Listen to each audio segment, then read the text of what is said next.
selain daripada kekuatan bahasa dan budaya yang sangat integral dengan masyarakat.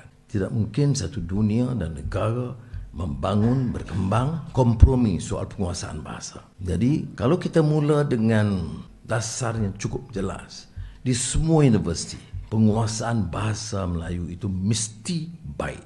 Dan kalau ini sudah diterima sebagai syarat mutlak, termasuk bagi pelajar-pelajar Malaysia di IPTA, maka kalau tidak ada kesenjangan kaya miskin, kesenjangan pendidikan, kalau IPTA sama sekali seolah-olah dia di IPTA di dunia asing, tak mungkin gitu. Kita beri kelonggaran. Tetapi sekurang-kurangnya pendidikan asas tentang bahasa itu harus dikuasai. Sejarah negara harus diketahui. Itu basic. Kemudian buatlah, terokailah bidang dan disiplin baru yang dikehendaki. Kita tidak akan ganggu.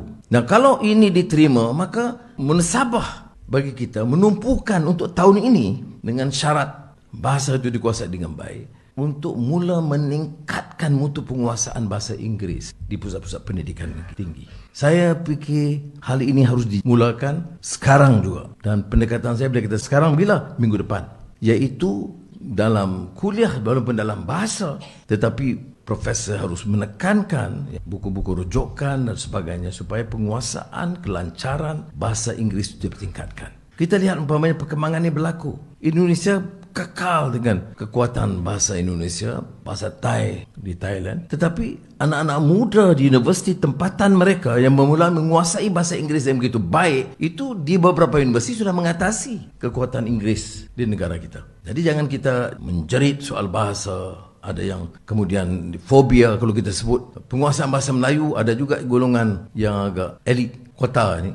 Dia fobia. Bila sebut ini masalah bila saya sebut kalau kamu tu syarikat tempatan rakyat Malaysia, tulis surat kepada saya bahasa Melayu lah. Itu pun ada fobia. Sudah ada unsur-unsur ekstrim. Dia ingat dia ini Presiden PBM MUM lagi. Dia lupa dia sudah jaga semua rakyat. Kemudian ada yang mengatakan, oh ini kerana nak jawab tuntutan golongan Islam dan Melayu pembangkang. Tak betul. Sudah lihat hidup saya daripada saya sepanjang masa di universiti. Saya tidak pernah kompromi soal penguasaan bahasa yang baik. Tetapi saya tidak ada. Ini bukan zero sum game. Promote bahasa Inggeris at the expense of Malay. Promote Malay at the expense of English. Ini outmoded view. Dalam pendidikan, terutama pendidikan tinggi, kebanyakan universiti di dunia menekankan penguasaan lebih dari satu bahasa.